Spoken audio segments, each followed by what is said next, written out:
저는 어릴 적에 뉴질랜드에 살면서 한 작은 이민 한인교회를 다녔습니다. 그렇게 큰 교회는 아니었기 때문에 주일 예배가 마치고 나면 저희는 함께 모여서 식사를 하곤 했는데, 어느 날에는 한 백인 노숙자가 찾아와서 혹시 자기도 좀 같이 밥을 먹어도 되겠는지 물어보더라고요. 안 된다 할 수는 없잖아요. 그래서 당연히 우리와 함께 식사하시라고 했더니, 그때부터 시작해서 거의 몇 개월을 한 번도 빠짐없이 이 사람이 주일 예배는 함께 못 드리지만 와서 식사를 하기 시작한 것입니다. 근데 어느 날에는 저희가 예배를 마치고 식사 시간이 되었음에도 불구하고 이분이 오시질 않는 거예요. 식사를 다 마치고 설거지까지 마치고 있는데 이분이 오시지를 않자, 오늘은 바쁘신가 보다, 다른 일정이 있으신가 보다라고 생각을 하여서 다 마무리를 하고 정리를 마친 후 교회 문을 닫으려고 하는 그때에 갑자기 교회 문이 천천히 끽 열리면서 이 백인 노숙자분이 들어오시는 게 아니겠습니까? 그래서 당연히 안 오실 거라고 생각했던 분이 들어오시게 되자 너무나도 깜짝 놀랐고, 우리 교회 사모님은 빨리 부엌으로 달려 들어가서 이 국밥 한 그릇을 따끈따끈하게 데펴 나왔더니, 이 백인 노숙자가 숟가락을 들고 그 김이 모락모락 나는 국밥 한 그릇을 떠먹으면서 했던 말이 무엇이었는지 아십니까? 김치는 영어로 말했습니다. 저희가 그날 김치를 안 드리고 싶어서 안 드린 게 아니라 다 떨어진 거예요. 그래서 죄송하다고, 더 이상 드릴 김치가 없다, 다음 주에 오시면 저희가 더 맛있는 김치 더 많이 드리겠다라고 했더니, 아니 갑자기 이분이 버럭 화를 내시는 거예요. 짜증을 내면서 자기 노숙자라고 무시하는 거냐고, 노숙자라서 김치 한 조각 못 주는 것이냐라고 막 짜증을 냈는데, 당시 저는 고등학생이었거든요. 근데 화가 나더라고요. 아니 고마워하거나 감사하지는 못할 망정 김치 안 준다고 화를 낸다고? 과연 이런 사람에게도 다음 주에 우리가 밥을 주는 게 맞을까라는 생각을 그 혈기에 했었던 것 같은데, 오늘 저는 좀 동일한 질문을 우리 사랑하는 여러분에게 한번 여쭤보고 싶습니다. 어떻게 하는 게 좋았을까요? 그냥 당하는 걸 뻔히 알면서도 교회니까 그럼에도 불구하고 그 사람에게 밥을 주는 게 맞는 것일까요? 아니면 너희 녀석 잘 걸렸다, 한번 호되게 혼내고, 좀 극단적이지만 다음 주에는 오더라도 밥을 안 주는 게 맞을까요? 오늘 우리가 함께 읽은 누가복음 10장을 보았더니 한 율법 교사가 나와서 예수님께 질문하는 장면으로 시작하는데, 이 누가복음의 저자는 처음부터 명백하게 밝히고 있는 것이 이 율법 교사가 순수한 의도를 가지고 예수님께 질문했다라고 말하지 않습니다. 오히려 예수님을 시험하기 위하여서, 그 많은 사람 앞에서 자기의 지식을 뽐내기 위하여서 질문했다라고 말씀은 고백하는데, 저희가 한번 25절을 보실까요? 제가 한번 읽어보겠습니다. 어떤 율법 교사가 일어나 예수를 시험하여 이르되, 선생님, 내가 무엇을 하여야 영생을 얻으리이까? 그래서 예수님이 답변하십니다. 영생을 얻으려면 두 가지인데, 첫 번째는 너의 하나님 여호와를 내 마음과 뜻과 힘을 다하여서 사랑하는 것, 두 번째는 이것이니 내 이웃을 내 몸과 같이 사랑하는 것이다. 근데 율법교사는 여기서 자신의 질문을 그치지 않고 오히려 계속해서 예수님께 묻습니다. 그렇다면 예수님, 내가 사랑해야 하는 내 이웃이 누구니까? 지금 이 율법교사가 예수님에게 묻고 있는 질문이 어떤 질문인가 하면, 예수님, 내가 내 이웃을 사랑해야 된다라고 하신다면 내가 사랑해야 할 내 이웃의 범주가 어디서부터 어디까지냐라는 거예요. 어디서부터 어디까지 있는 사람만 내가 사랑하면 되는 것입니까? 라고 예수님께 묻는 것인데, 사실 율법교사가 예수님에게 이런 질문을 했던 까닭은 그 안에 확신이 있었기 때문입니다.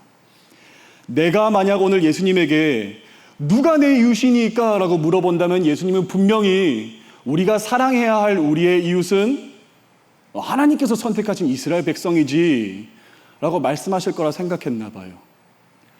왜냐하면 잘 아시겠지만 이 이스라엘 민족의 특성을 보면 우리나라와 좀 비슷하게 이 민족주의 사상이 좀 강하지 않겠습니까? 그리고 당시 이스라엘은 로마의 식민지였기 때문에 로마의 탄압을 받고 억압을 받는 이스라엘을 하나님은 가장 사랑하신다. 하나님은 잊지 않으셨고 기억하셔서 반드시 해방케 하실 것이다 라고 말하는 것이 당시 진정한 애국자의 모습이었기 때문에 내 이웃은 누구니까? 라는 질문 앞에서 반드시 예수님은 이스라엘이 우리의 이웃이다 라고 말씀하실 거라고 이 율법 교사는 확신했던 것입니다. 근데 웬걸? 오늘 말씀을 보니 예수님은 전혀 예상치 못한 말씀을 하시는 거예요. 어떤 한 사람이 예루살렘에서 일을 마치고 여리고로 걸어 내려오는데 거기서 강도를 만나서 자기의 모든 것을 빼앗기고 두드려 맞기 시작하는데 얼마나 두드려 맞았냐면 거의 죽기 일보 직전까지 맞았다라고 성경은 기록합니다. 그때 한 레위인이 지나가면서 그 피 흘리며 쓰러진 사람을 보았는데 이 레위인이 그냥 그 피 흘리는 사람을 무시하고 지나가더라는 거예요. 우리는 이 말씀을 보면서 섣불리 판단하는 것이 이 레위인 나쁜 사람이다. 이 극악무도한 악인, 인간의 탈을 쓴 짐승이라고 이야기하는 것이 어떻게 그 불쌍한 사람을 지나칠 수 있는가라고 생각하기 때문인데 사실 오늘 말씀을 보면 말씀에서는 이 레위인을 두고 전혀 반대로 묘사하는 것이 오히려 그는 굉장히 신앙심이 깊은 사람이었을 수도 있다라고 이야기하기 때문입니다. 잘 아시겠지만 율법에서는 죽은 시체를 부정하다고 여기거든요. 거룩하지 못한 거예요. 그렇기 때문에 이 신앙이 있는 사람이 그 부정한 것을 건드리면 자신도 7일 동안 부정해지기 때문에 이 레위인은 종교적 신념이 굉장히 깊은 사람으로서 길을 가다가 그 피 흘리는 사람을 보았을 때 큰 고민을 하게 되지 않았겠습니까? 내가 저 사람을 불쌍히 여길까? 아니면 나의 신앙을 지킬까? 내가 저 사람을 불쌍히 여길까? 아니면 나의 종교적 신념을 지켜야 하는 것인가? 결국 이 고민 앞에서 레위는 무엇을 선택했습니까? 종교를 선택합니다. 제사장도 마찬가지입니다. 그도 이 율법을 지켜야 하는 의무가 있었지만 더 한 가지를 말한다면 제사장은 굉장히 바쁜 사람이었어요. 이스라엘의 온갖 제사와 이 예배를 책임져야 하고 집례해야 하는 사람이었기 때문에 그날도 그 길을 걸어갈 때는 어디 놀러 가던 것이 아니라 굉장히 바삐 한 예배와 제사를 집례하기 위해서 걸음을 하고 있었을 것인데 그때 누구를 보냐 하면 길에서 그 피 흘려 쓰러진 사람을 본 것입니다. 제사장도 사람인데 왜 불쌍한 마음이 없었겠습니까? 왜 그 사람을 보면서 긍휼한 마음이 없었겠습니까? 근데 그 안에 그 불쌍한 마음이 있음에도 불구하고 그냥 그 피 흘리는 삶을 지나칠 수밖에 없었던 이유는 지금 인생이 너무 바쁜 거예요. 너무 분주한 거예요. 머리로는 저 사람을 돕는 것이 맞다, 그게 옳은 일이다라고 생각을 하지만 내 인생에 차마 그 사람을 도울 여유를 찾지 못한다라는 것입니다.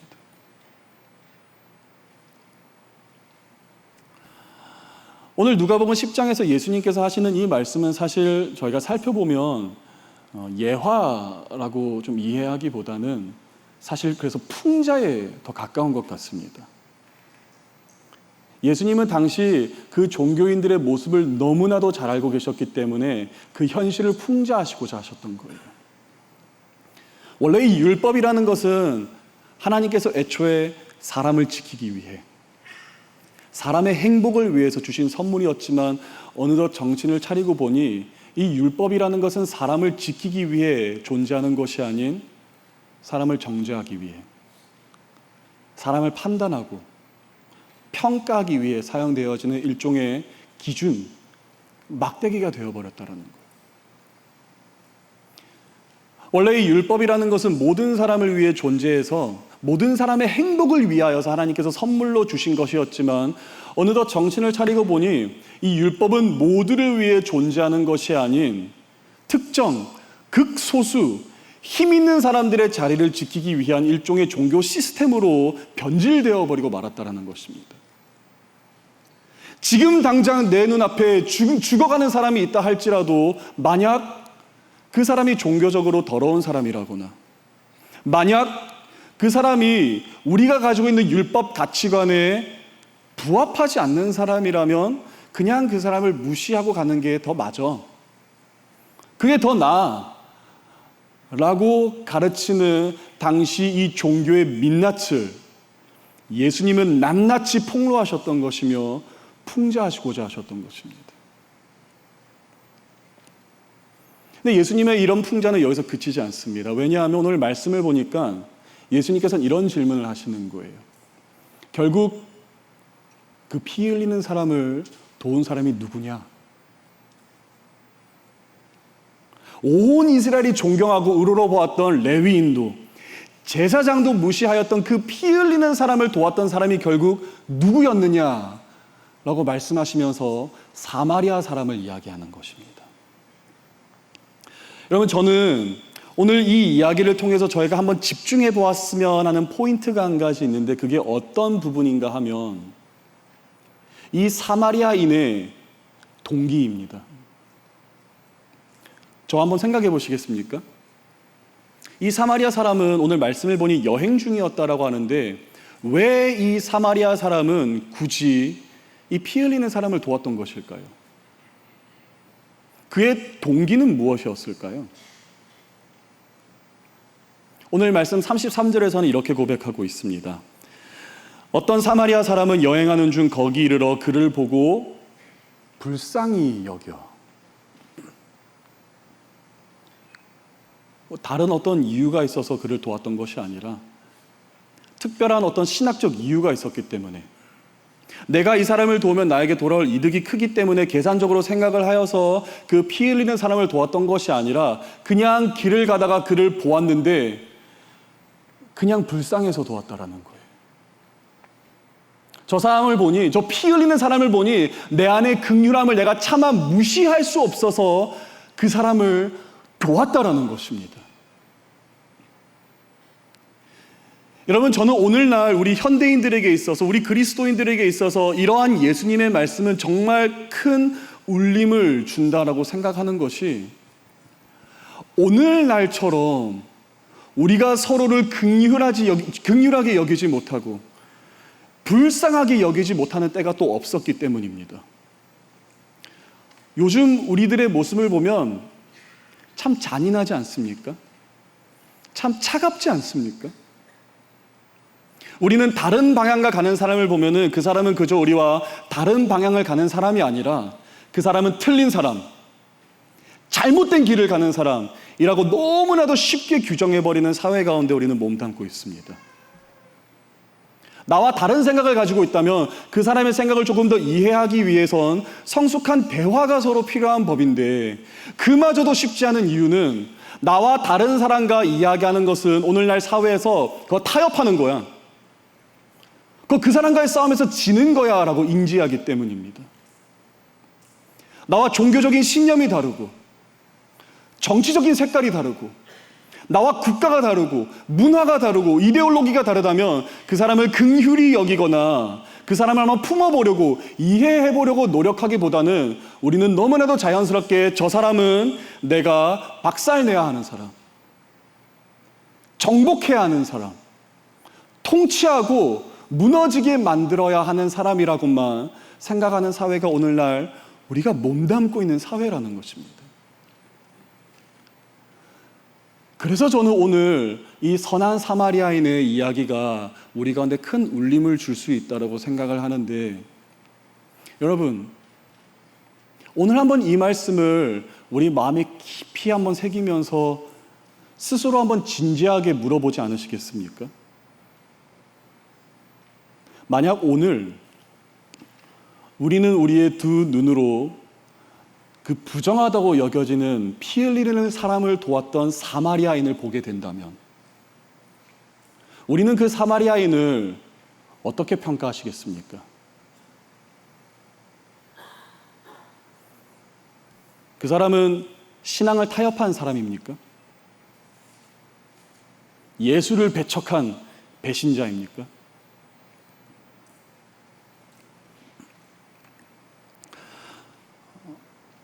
성경을 보면 예수님께서 잡히시던 밤에 제자들과 함께 마지막으로 나눈 마지막 만찬, 이 성찬의 이야기가 나오는데 저는 그 이야기를 참 좋아합니다.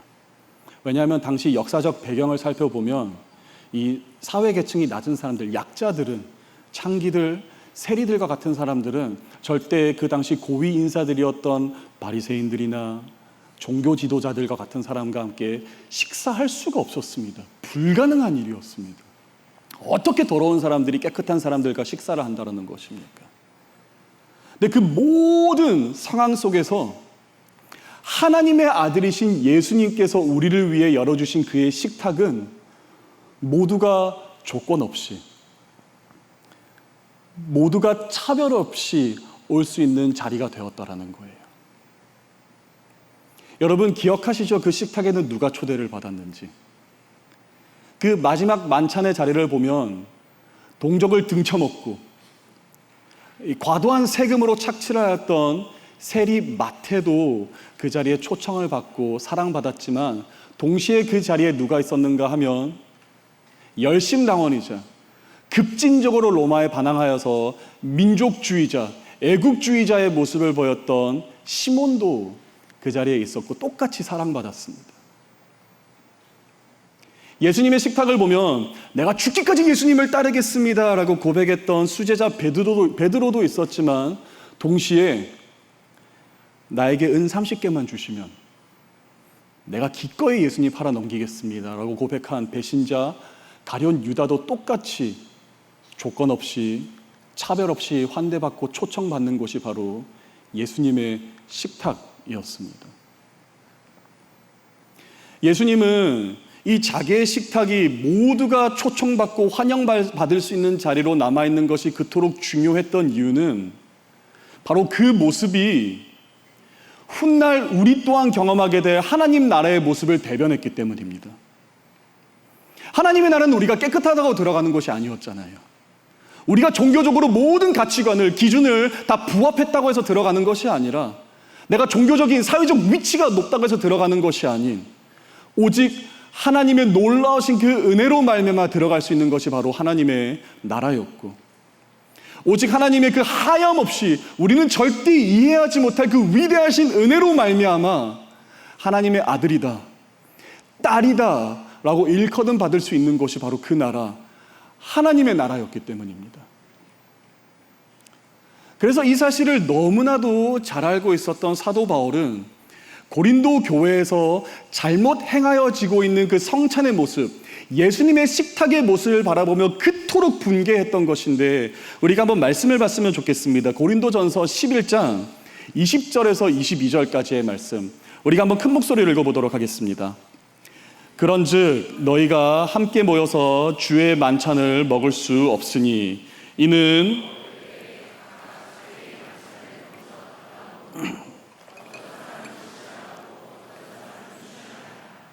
너희가 먹고 마실 집이 없느냐? 너희가 하나님의 교회를 업신여기고 빈궁한 자들을 부끄럽게 하느냐? 내가 너희에게 무슨 말을 하랴? 너희를 칭찬하랴? 이것으로 칭찬하지 않노라. 예수님의 식탁에는 무조건적인 환대와 포용만이 존재할 뿐인데 이 고린도 교회에서 행하여지는 예수님의 식탁을 보았더니 오히려 반대로 차별과 갈라치기만 난무하더라는 것입니다. 특별히 22절을 보면 사도 바울은 너희가 빈궁한 자들을 부끄럽게 하느냐라고 말하였던 것을 미루어 보아 아마 고린도 교회에서의 성찬 모습을 보았을 때 부자들, 사회적 계급이 높은 자들이 먼저 먹고 남긴 것들을 그 이후에 하위 계층 노동자들이 찾아와서 식사를 했던 것으로 보여지는데 바로 이러한 차별의 모습을 바라보면서 사도 바울은 그토록 노발대발했던 것입니다. 너희가 어찌 그럴 수 있느냐? 예수님의 식탁에서의 차별은 그저 약자를 향한 억압이나 탄압으로 끝나는 것이 아니라 예수님의 식탁에서 일어나는 차별은 그것은 즉 하나님 나라의 본질을 오염시키는 것이나 마찬가지가 되는 행위였기 때문입니다. 무조건적인 환대만 있고 무조건적인 포용만 있는 곳, 바로 그것이 예수님의 식탁이 되어야 했기 때문이에요. 그런데 여러분, 우리가 절대 오해하지 말아야 될 것이 하나 있다면, 이 무조건적인 환대와 포용이라는 것은 절대 무조건적인 방조와 묵인을 이야기하는 것은 아닙니다. 우리가 무조건적으로 환대하고 포용한다라고 해서 무조건적으로 방조하고 묵인한다와 동일시할 수 없는 것은, 진정한 크리스천이 된다라는 것은 진정한 회개가 필요하기 때문이에요.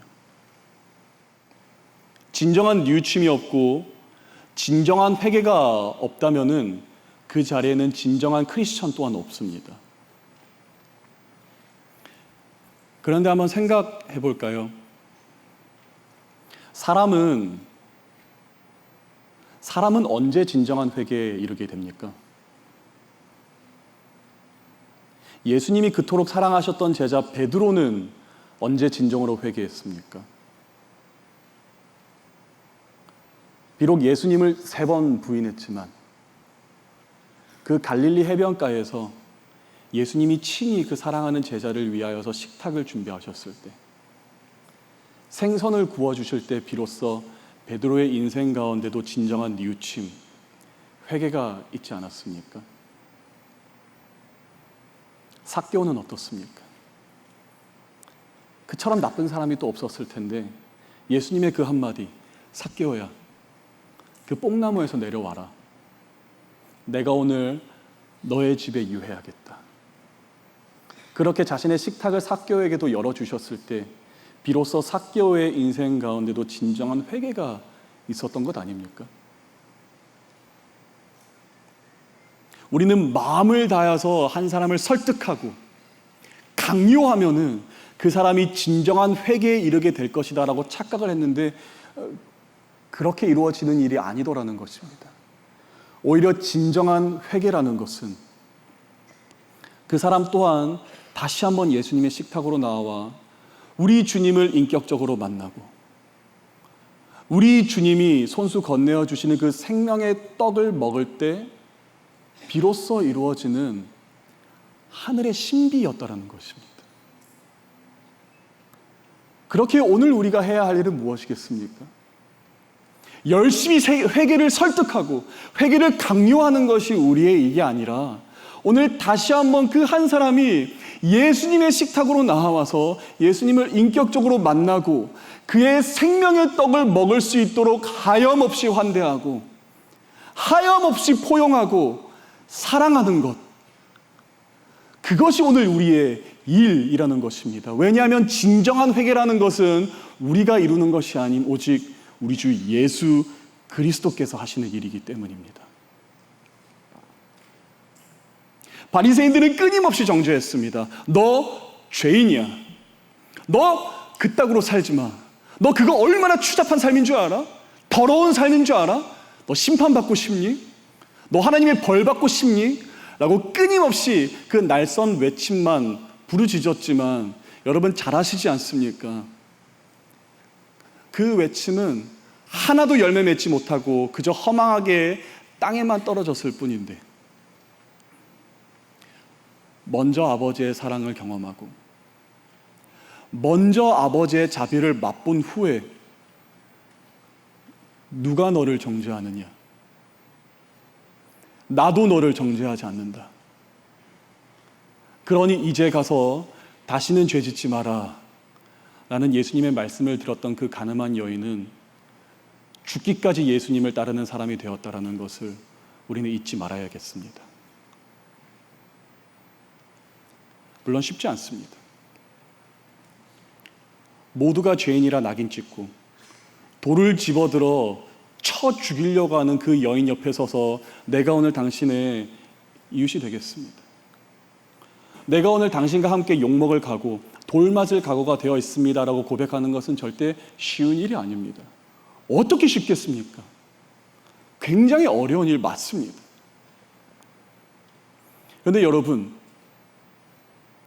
그 어려운 일을 교회가 하지 않으면 누가 하겠습니까?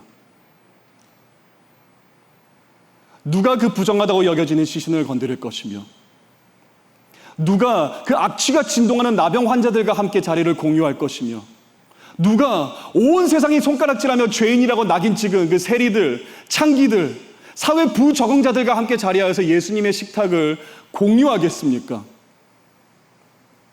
설령 같이 욕먹을지언정 저 녀석들 다 똑같이 부정한 사람들이야, 더러운 사람들이야 라는 오해를 받을지언정, 그럼에도 불구하고 그 사람들과 자리를 함께하여 예수님의 식탁을 공유하는 것, 그것이 오늘날 교회를 향한 진정한 부르심 아니었습니까?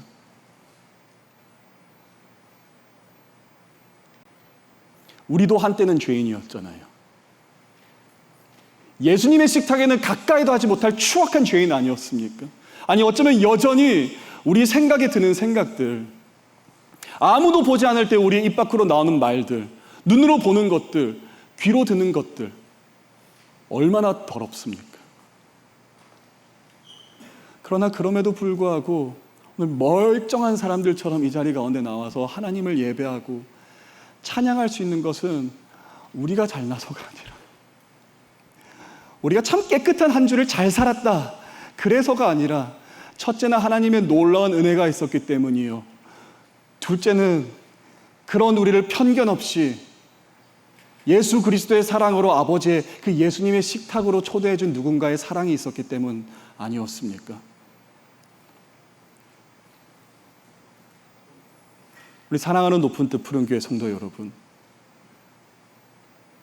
오늘도 자세히 보면 우리 눈앞에는 그 피 흘리는 한 사람이 있습니다.